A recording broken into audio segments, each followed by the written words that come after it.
First global के chairperson और managing director Devina Mehra जुड़ी हैं। उनसे समझते हैं कि मौजूदा बाजार में उनकी क्या रणनीति है। देवीना जी, गुड मॉर्निंग। तो बाजार ने काफ़ी कुछ सहा, वो टैरिफ वॉर, उसके अलावा एफआई की सेलिंग, इसके बावजूद मार्केट गिरा नहीं। आप ये कह सकते हैं कि बहुत ज़्यादा चला नहीं, लेकिन गिरा नहीं। अब क्या थोड़े से समीकरण बेटर हो रहे हैं, और इस समय आपका मार्केट पर क्या व्यू रहेगा?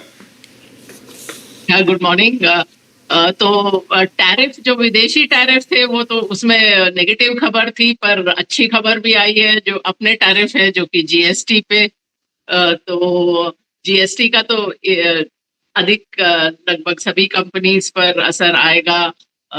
जो अमेरिका के टैरिफ थे वो लिस्टेड स्पेस के हिसाब से देखें तो बहुत कम इंडस्ट्रीज और स्टॉक्स को प्रभावित करते हैं। तो मैं तो कहूँगी नेट तो खबर अच्छी ही रही है, इतनी खराब तो कुछ रही नहीं।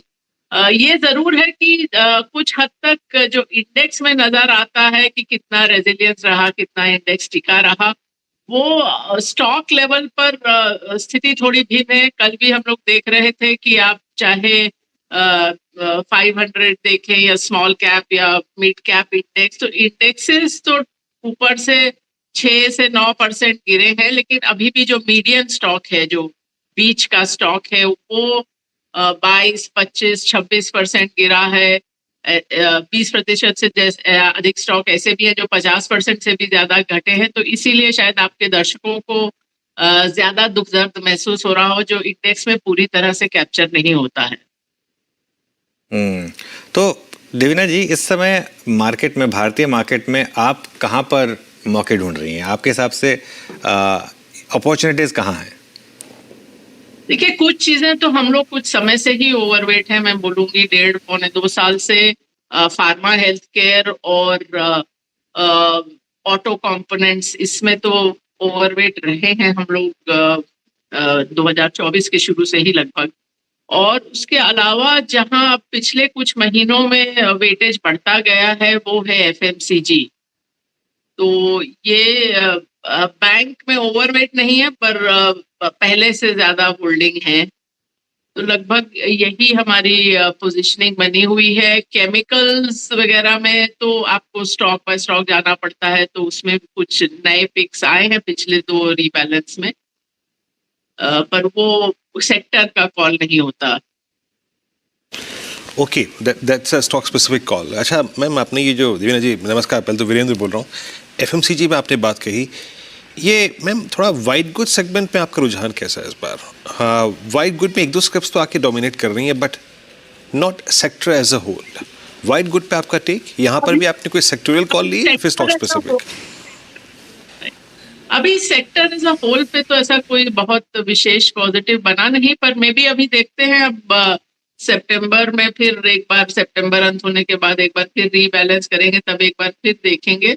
अभी ऐसा उभर के नहीं आया है कि बहुत ही अच्छा लग रहा हो सेक्टर की हम लोग अभी बीच तिमाही में उसको देख के ऐड करें, ऐसा कुछ। ये जरूर है कि ये सब जीएसटी वगैरह से फायदा होगा। जीडीपी का नंबर तो थोड़ा सा मिक्स्ड ही मैं कहूंगी। मतलब हेडलाइन तो बहुत अच्छी थी, लेकिन आप मेजर तो करते हैं नॉमिनल जीडीपी, उसमें जो डिफ्लेटर लगाते हैं उसमें भी आपका कंज्यूमर प्राइस का डिफ्लेटर नहीं होता, वो एक वेटेड एवरेज होता है कंज्यूमर प्राइस इंडेक्स और होलसेल प्राइस का। उसके कारण वो बहुत कम मुद्रास्फीति की दर नजर आई, और जिसके कारण वो नॉमिनल से आप जब रियल जीडीपी पे आते हैं तो वो नंबर बहुत अच्छा नजर आया। लेकिन चाहे कंपनियों के नतीजे हों या टैक्स कलेक्शन हो, ये सब नॉमिनल जीडीपी पर निर्भर करता है। तो वहां पर मैं बोलूंगी थोड़ा मिक्स्ड ही पिक्चर थी। और लेकिन जीएसटी तो खैर फायदेमंद है, उसमें तो कोई दो राय नहीं है। अच्छा मैम, ये जो लास्ट 2 इंस्टेंसेस में ट्रम्प साहब की टिप्पणियां रही भारत को लेकर, उनके पीएम मोदी के साथ रिलेशनशिप को लेकर, ये थोड़ा डैमेज कंट्रोल तो हुआ है। इंडिया ने भी इक्वली पॉजिटिवली रिस्पॉन्ड भी किया। एक जो फार्मा में टैरिफ का, बड़े टैरिफ के लगने का खतरा था, क्या वो अब कम हो गया इससे? पहली बात तो ये। निफ्टी फार्मा, जिसने बीते 1 साल में अभी तक कोई प्राइस परफॉर्मेंस नहीं दी, किसी प्रकार की रैली में पार्टिसिपेट नहीं किया, मैम फार्मा में आपकी रीडिंग क्या करे इस वक्त? हाँ, अभी नहीं किया, लेकिन और वैसे मैं अगर देखूं, हमारी जो होल्डिंग्स हैं वो ज्यादा डोमेस्टिक हैं फार्मा में। ऑटो कंपोनेंट्स और फार्मा में जब ये टैरिफ की बात होने लगी तब एक बार फिर से चेक किया था, तो हमारी जो होल्डिंग्स हैं वो ज्यादा डोमेस्टिक हैं रादर देन एक्सपोर्ट ओरिएंटेड। अब ट्रम्प साहब क्या करेंगे वो तो हर हफ्ते हर दिन बदलता है, शायद उनको भी नहीं मालूम कि अगला उनका क्या मूव रहेगा। लेकिन एक बात जरूर है कि इंडिया का जो फार्मा एक्सपोर्ट्स है वो वहां पर दवाइयों को सस्ता करता है। और एक चीज जो प्रेसिडेंट ट्रम्प बोलते रहे हैं कि हेल्थ केयर कॉस्ट बहुत ज्यादा है, और ये बात भी सच है। मतलब अमेरिका में हेल्थ केयर का जो खर्चा है वो ज्यादा है, आउटकम खराब है, मीनिंग आप अगर विकसित देशों के लिहाज से देखें तो लाइफ एक्सपेक्टेंसी कम है, इन्फेंट मॉर्टेलिटी ज्यादा है। ये सब देखते हुए अब आप फार्मा पे टैरिफ लगाएंगे तो अंततः आपके ही हेल्थ केयर सिस्टम को वो झेलना पड़ेगा। तो वो मुझे हमेशा से मेरा ये मानना रहा है कि शायद वो नहीं लगाए फार्मा पे कोई बहुत बड़ा टैरिफ, कि वो उनके ही हेल्थ केयर कॉस्ट को और बढ़ाएगा। ओके देवीना जी, इवन बिफोर जीएसटी कट आपका एक ओवरवेट स्टांस था ऑटोज, एफएमसीजी, डोमेस्टिक कंजम्पशन को लेकर। अब जीएसटी कट के बाद हमने एक बड़ी रैली देखी है इस पूरी की पूरी स्पेस में। क्या ये स्पेस आगे भी लीडरशिप प्रोवाइड कर सकती है मार्केट के लिए? हाँ, अभी ऐसा लगता है। हमारा पहले ओवरवेट ऑटो कंपोनेंट्स में ज्यादा था, अब धीरे धीरे ऑटो कंपनीज भी बेहतर लगने लगी हैं।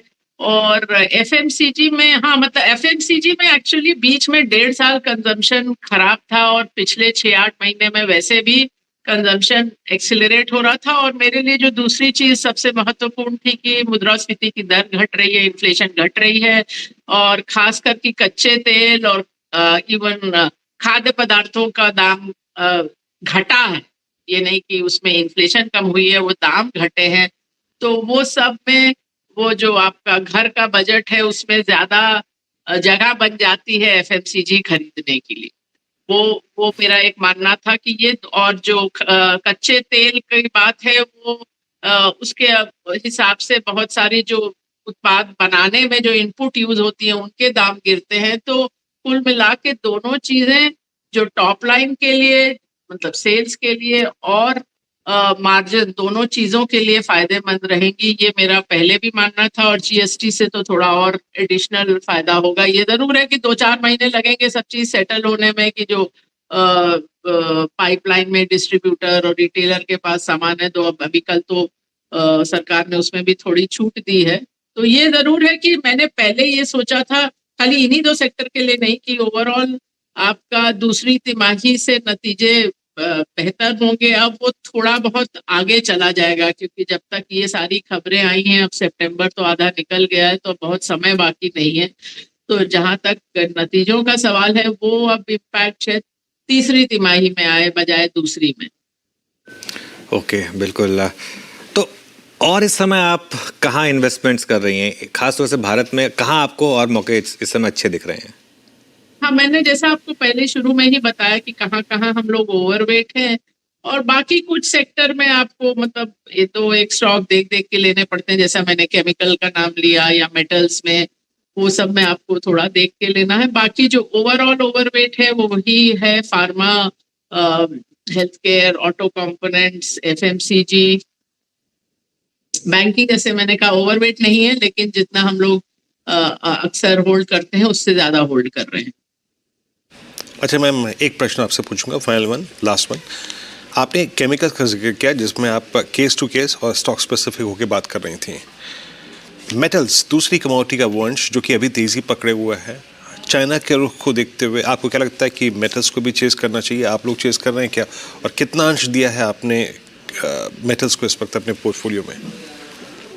नहीं, हम लोग चेंज नहीं कर रहे हैं मेटल। ऐसा कोई ओवरऑल हमारा व्यू नहीं है कि मेटल बहुत अच्छे लग रहे हैं। तो हम लोग को लगता है कि मार्केट परफॉर्म टाइप का, अगर आप पूरा सेक्टर देखें तो उस तरह का है। तो उसमें है कुछ स्टॉक्स, बट ऐसा कुछ खास हम लोग को लग रहा है कि बहुत अच्छा लगेगा या बहुत अच्छा लग रहा है या उसको चेंज करना है, ऐसा नहीं लग रहा है। देवीना जी बहुत बहुत शुक्रिया आज जुड़ने के लिए हमारे साथ और इन सब टॉपिक्स पर बात करने के लिए।